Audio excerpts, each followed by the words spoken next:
Good evening. This is the news tonight, your daily roundup of all that has happened in India and around the world. I'm Ishan Russell, and today marks a significant chapter in India's space program with the successful launch of the GSLV Mark III. We'll be talking about what this means for India's space program and how far are we from sending a manned mission. All that and more a little later in the program, but first a look at the headlines we're tracking right now. India moves a step closer to manned space missions. ISRO successfully launches its first experimental flight, GSLV Mark III.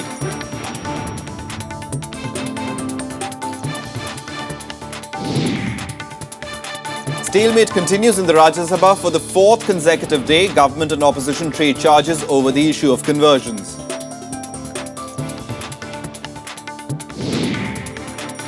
Campaigning ends for the assembly polls in Jammu and Kashmir and Jharkhand.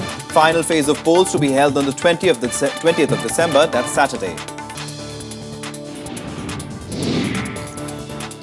And just a day after vowing to eliminate terror from its soil, Pakistan releases 2611 main accused Zakir Rahman Lakhvi on bail. India prepares strong response to Pakistan's action. And Vladimir Putin vows to fix Russia's economic woes within 2 years, partly blames sanctions imposed by the West for the fall of the Russian currency.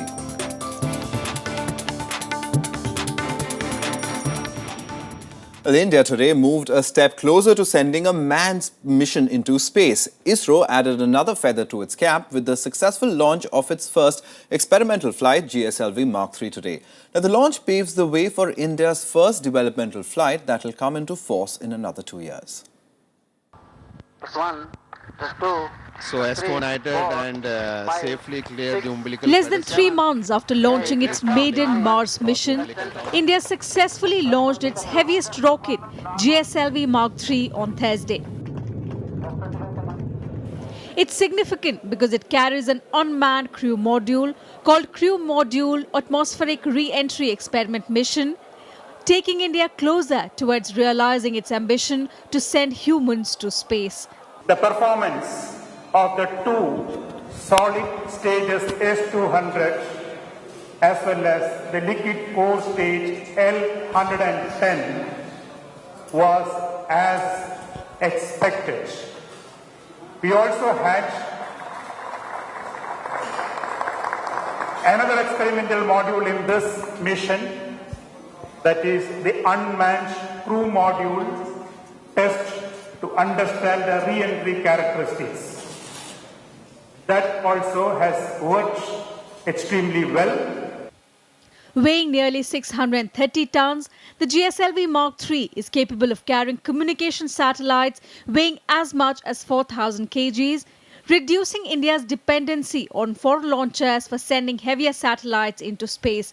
This experimental mission has helped ISRO with two primary lessons: to study the flight validation of the complex atmospheric flight regime of LVM-3 vehicle and study the re-entry characteristics of CARE crew module. Now, with the completion of the high-thrust cryogenic engine, ISRO is ready to launch the developmental flight of the LVM-3 vehicle in the next 2 years. The most important part is this one of the heaviest launch vehicle which we have developed, weighing 630 tons.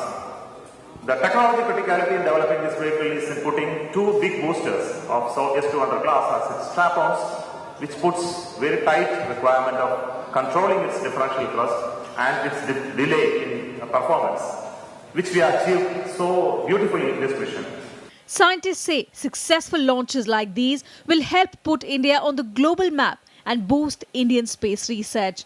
Benefit we have is that after few more test launches, we can put our own satellites, which we are getting it right now from other countries, done. So that means we are paying more to them. And the second thing is that when we can launch our own satellites, naturally the other countries would come to us and then we will launch their satellites at a lower cost. President Pranab Mukherjee, Prime Minister Narendra Modi and several other leaders have hailed it as a great achievement, an important landmark in India's space program. Bureau Report, Rajya Sabha TV. Well, Wing Commander Ajay Lele joins us. He's a research fellow at IDSA. Thank you very much, Wing Commander, for coming in. But just explain to us and for our viewers the significance of this milestone in India's space program. I think this is a very important milestone as far as India's new rocket launching system is concerned. Today's mission had two aspects. One is to test the portion of a new rocket launching system which we are trying to develop, and other is to test the validity of the crew model. What happens is that if you want to launch satellites which are more than 4 tons into a weight, you require a system which is capable of launching that, and that's what the purpose of India's GSLV program is all about. This program consists of 3 phases. One is a solid phase, other is a liquid phase, and a third is a cryogenic phase. Right. It must be remembered today we have only tested first 2 phases and we have tested them successfully. Also, we have tested the crew module also successfully. Right. In fact, the re-entry module and this unmanned crew that we've been talking about, that was, tomorrow we could be sending up manned spacecraft. So what would you make of that? I think these are baby steps. One should not have a very euphoric view about what has happened today because we have just tasted one of the modules, which will be a manned module in years to come. Okay. But we have to test many other modules if we have to send a manned mission to the space. All right, but we've also often been talking about the $300 billion space market, so to say. So as far as India's position vis-a-vis that is concerned and our share of that space market, what would you make of that? I think space market has got 2 components. So one is a market for satellites which are less than 2 tons in weight, and other is for heavier satellites like communication satellites which are 4 ton or 5 to 6 tons in weight. India has got capability to launch satellites which are less than 2 tons in weight, and we have already launched 40 satellites for our foreign clientele. However, that doesn't constitute a major portion of the market. Okay. The moment we do privatization of PSLV, I think we can grab much amount of a market. As far as GSLV is concerned, we are yet to successfully test the system and make it operationally reliable. So I think in another 4 to 5 years, when GSLV becomes fully reliable, we will be able to look at this market seriously. All right, we'll leave it at that. Thank you very much, Wing Commander Lele, for coming in and explaining us the nuances of this launch and, of course, a significant milestone in India's space program. Thanks very much for coming in. Thank you. All right, moving on now into news from Parliament. With just 3 days and working days remaining for the winter session to end, the impasse over conversion row continued to dominate proceedings in the upper house. The Rajya Sabha was repeatedly adjourned today as opposition MPs stuck to their demand that Prime Minister Modi should make a statement on the matter. This is the 4th straight day that work in the upper house got hampered due to protests. Rajya Sabha Chairman Mohammad Hamid Ansari suspended the question hour on Thursday to take up discussion on communal flare-up in the country. If an individual member suggests the suspension of a rule and for which the chair has to give permission, then the chair has to be satisfied that there is a broad consensus about such suspension. Okay? Now, one request has come. The Honorable Leader of the House has said that from their side, they do not have any problem with it. So I assume that there is broad consensus about this matter. Slamming the government on religious conversions, United Opposition demanded response from the Prime Minister Narendra Modi, who was present in the House. प्रधानमंत्री जो एक अच्छे वक्ता हैं वो इस विषय पे अपने आश्वासन पर बात नहीं करेंगे। मैं प्रधानमंत्री जी से ये रिक्वेस्ट करना चाहती हूँ कि आप देश हित में जनहित में इस मुद्दे को लेकर खास तौर से कि ये विपक्ष जो ये डिमांड कर रहा है वही चर्चा हो रही है, अपनी बात रखें और माननीय प्रधानमंत्री जी इसका जवाब दे। तो इसको प्रेस्टीज इशू नहीं बनाना चाहिए। नेता सदन ने सारी बातें रखी हैं, लेकिन एक परसेप्शन है कि प्रधानमंत्री वो ज्यादा सक्षम है इस मामले में जो बाहर और भीतर जो तनाव बना हुआ। The government, however, rejected the demand and pressed for Home Minister's reply. It also lashed out at the opposition for derailing the functioning of the House. The fact that out of 2 houses, one is functioning normally and the other is not being allowed to function normally, it's the arrogance of numbers and not the arrogance of the government. Let the discussion start, and as per the rules, as per the President, the concerned minister will definitely respond. One more effort was made in the post-lunch session to bring an end to the stalemate between government and opposition. But government once again rejected the demand, saying the Home Minister will reply to the debate on this issue. सत्ताधारी दल विपक्ष को बोलने न दे, और कहे कि चर्चा करें, प्रधानमंत्री सदन छोड़ के चले जाएं, हम इसको बर्दाश्त नहीं कर सकते। मुझे यह दुख है कि प्रधानमंत्री जी की मौजूदगी लंच आवर के पहले यहां पर थी और चर्चा होने का फैसला हो चुका था। उसके बावजूद हमारे सम्मानित विपक्ष के सदस्यगण ने चर्चा इस सदन में इतने गंभीर विषय पर नहीं होने दी। With both sides not willing to budge from their respective stands, the proceedings were adjourned for the fourth consecutive day. With Kuti Mishra, Vishal Dahiya, Rajya Sabha TV, Delhi. Now, the government has said that in all 615 essential drugs have been brought under the price control mechanism. The government also claimed that in the last 6 months, the prices of medicines have come down. Chemicals and Fertilizer Minister Anant Kumar claimed that reports of an increase in prices were misleading. The government today gave a clarification about the rise in prices of life-saving drugs. Chemical and Fertilizer Minister Anant Kumar informed the Lok Sabha that since the NDA came to power, 175 essential drugs have been added to the list of drugs under the price control mechanism. The minister also claimed that under the new regime, medicines for cancer, AIDS and heart diseases have been brought under this mechanism. The cancer drug, that is Glivec, it was earlier 8,500 rupees, madam, but now it is 8,452 rupees 38 NP. Raising the issue via a calling attention motion, Congress MP Sushmita Dev said the mechanism to control drug prices was formulated in 2012 on the order of the Supreme Court. The government then empowered the National Pharmaceutical Pricing Authority or NPPA to determine the prices of life-saving drugs. She also alleged that the NDA government withdrew these NPPA guidelines just before Prime Minister Narendra Modi's US visit. 22nd of September, madam, 2004, incidentally or otherwise, few days before the Honorable Prime Minister left for the US of A, this 29th May 2004 14 guideline was retracted by the government. Congress party's Ranjita Ranjan also accused the government of bowing to pressure from American pharma companies. 61 दवाइयों का जो patent अभी खत्म हुआ है, दोबारा patent होना है। हमारे मोदी साहब अमेरिका जाकर बात करके आए। In reply to these allegations, the government said that by next year, a new list of life-saving drugs will be prepared. Shyam Sundar's report for Rajya Sabha TV. Now, the Lok Sabha has passed the Motor Vehicles Amendment Bill. The bill does away with the need for professional licenses to drive e-rickshaws and e-carts. The Congress has accused the government of trying to fast-track the bill in view of the assembly elections in Delhi. The Delhi High Court had imposed restrictions on e-rickshaws in July, citing safety issues. Now, the government would want to get the bill passed in this session itself, but looking at the stalemate that exists in the Rajya Sabha, this could prove to be difficult. Driving licence के लिए पद्धति ऐसी है कि commercial driving licence के पहले learning licence लेना पड़ता है।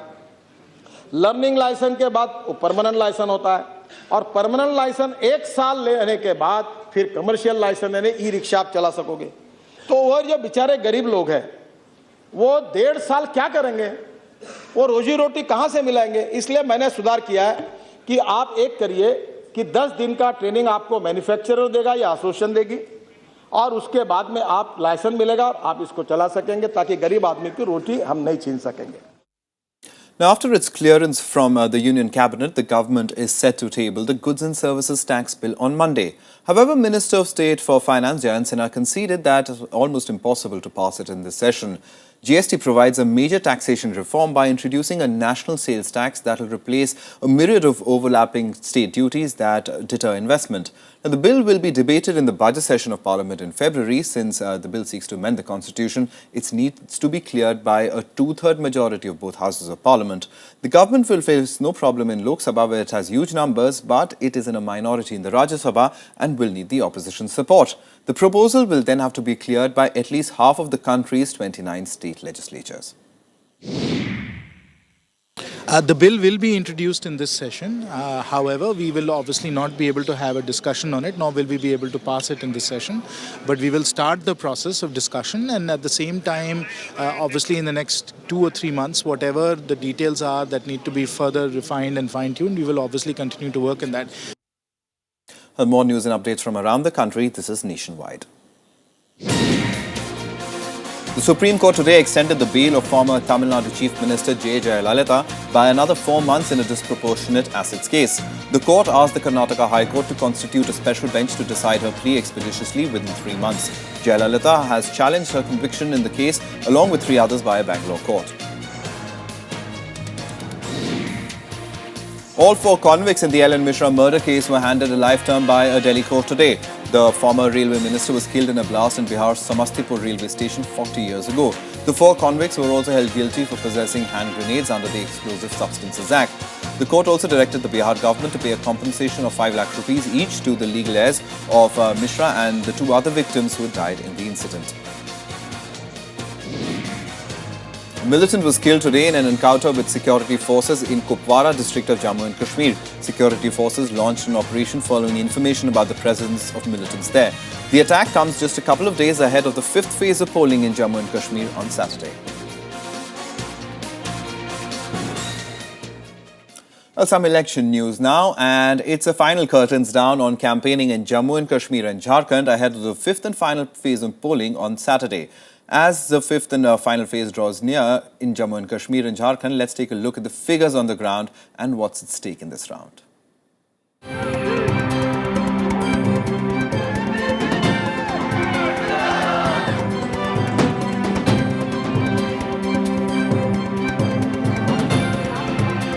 All the hurly-burly is done. The players for this phase were finalized on the 6th of December, and over the last 2 weeks they've pulled out all stops to woo the voter.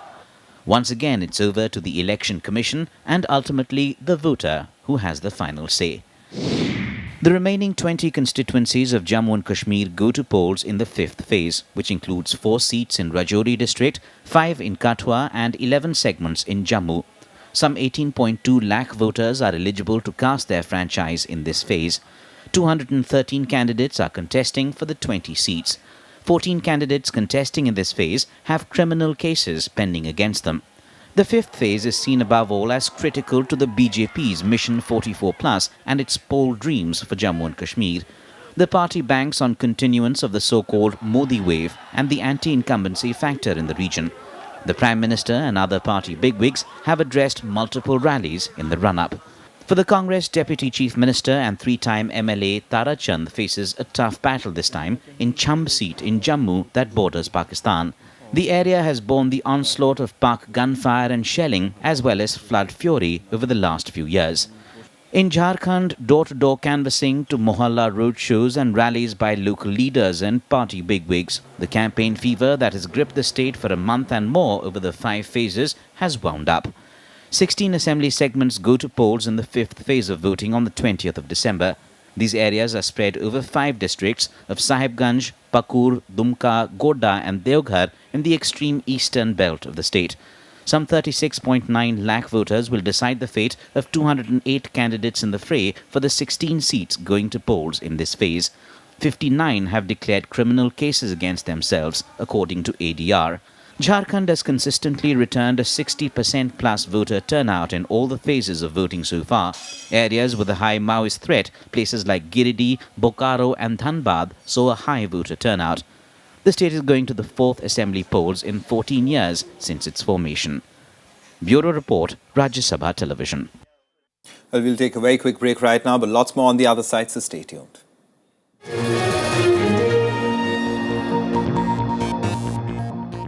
Welcome back. This is the news tonight.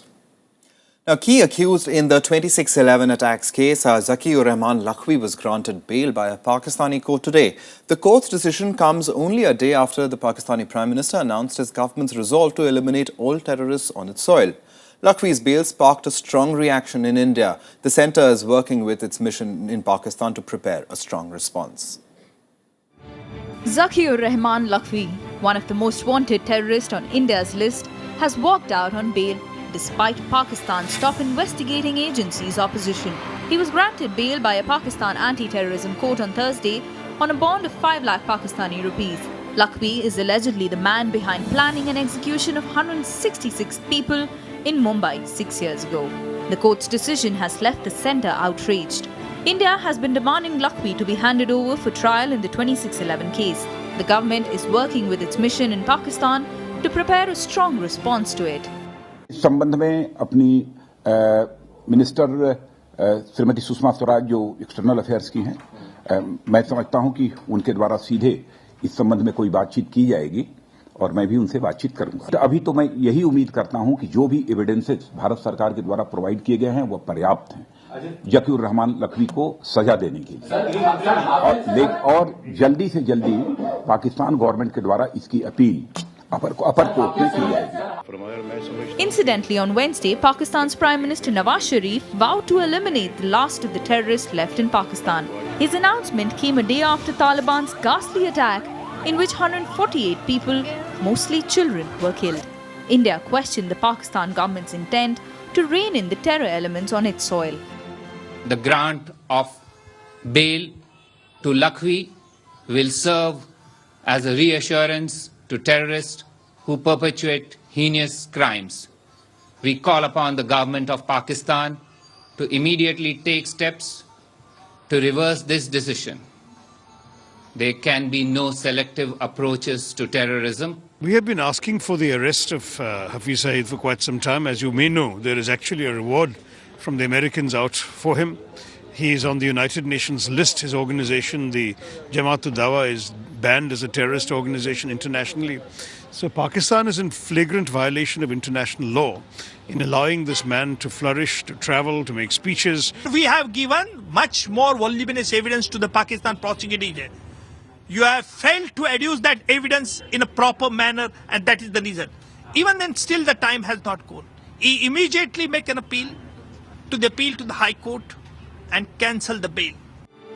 Lakhvi co-founded the Lashkar-e-Taiba, which is banned in Pakistan.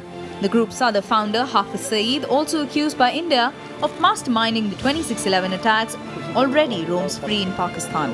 Bureau Report, Rajya TV. Now, Afghanistan has assured Pakistan of strong action against Taliban terrorists hiding in the country. The promise comes 2 days after the barbaric attack on an army school in Peshawar, as combing operations are underway in various Taliban hideouts in Pakistan.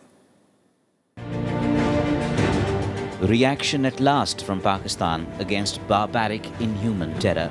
Hours after Pakistan Prime Minister Nawaz Sharif announced a national plan to tackle terrorism, the army launched 20 airstrikes on Taliban hideouts. The terrorists are known to have been trained in the Bara area of the Khyber tribal region.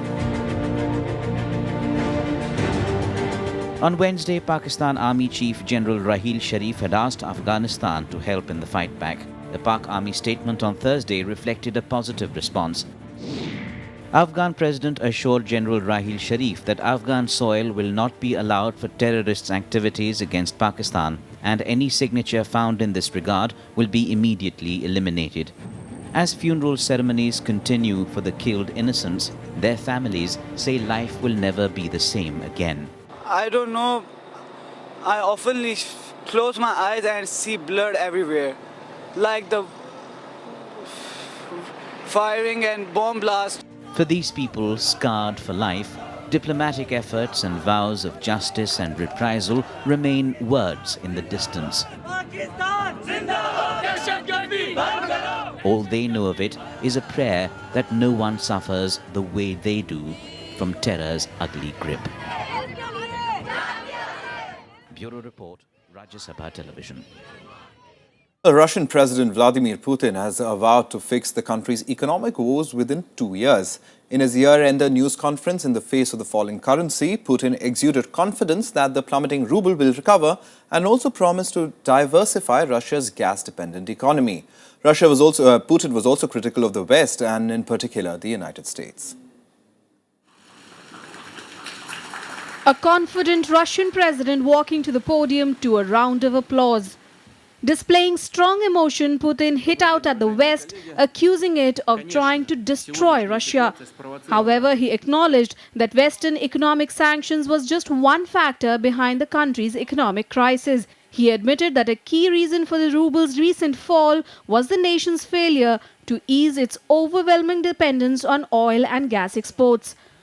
Конечно, сегодняшняя ситуация спровоцирована внешними факторами прежде всего. Но исходим из того, что нами многое не сделано из того, что мы планировали сделать и говорили о том, что мы должны сделать по диверсификации нашей экономики в течение практически предыдущих 20 лет. The ruble was trading at 61 to the US dollar on Thursday. Although slightly lower than Wednesday night, it was up 12% from the historic low of 80 to the dollar that it hit earlier in the week. Putin sought to smooth frayed nerves, saying the country's currency reserves were sufficient to keep the economy in stable condition. Нужно воспользоваться этой ситуацией, чтобы дополнительно создать условия для производственного бизнеса и диверсификации экономики. Вот надеюсь, что именно сегодняшняя конъюнктура поможет нам это сделать. But Russians don't seem to share Putin's optimism. Я, конечно, верю, что Россия справится. Это совершенно очевидные вещи. То есть мы, русские медведи, свои тайги не отдаем. По-моему, Путин сказал. Да, она не справится вообще. И вот и молодежь растет. Молодежь. Просто нужен лидер, и все пойдет нормально.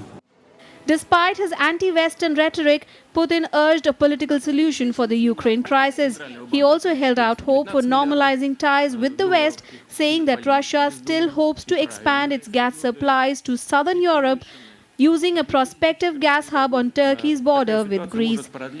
Bureau Report, Rajya Sabha TV. Well, in a decision that reverses one of the most long-standing historical standoffs, the United States and Cuba agreed to restore diplomatic ties. US President Barack Obama also called for an end to the lifelong economic embargo against its old Cold War enemy. After 50 years of hostilities, Cuba and the United States are restoring diplomatic relations.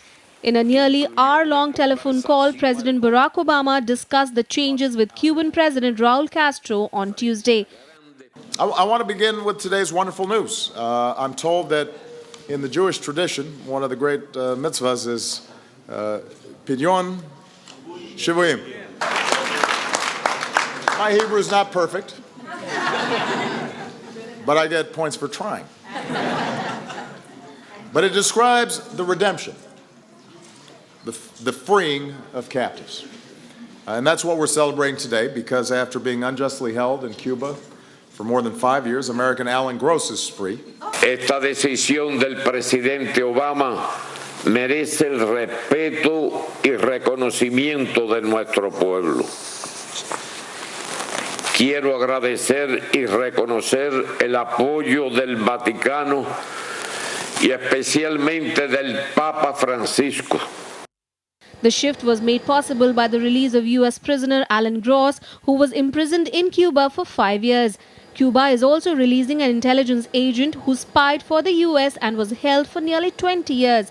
In return, the US freed 3 Cuban intelligence agents. However, Washington's economic embargo stands for now. The announcements bring down the curtain on a political saga that spanned the Cold War and the demise of Soviet communism. It also brings to a close the legacy of Fidel Castro, whose political, social and economic revolution transformed Cuba from a backward playground for US tourists into a third world power. Bureau Report, Rajya Sabha TV. Well, some sports now. And the second day of the second test turned out to be a mixed day between India and Australia. India saw middle order batting collapse to end the first innings at 408.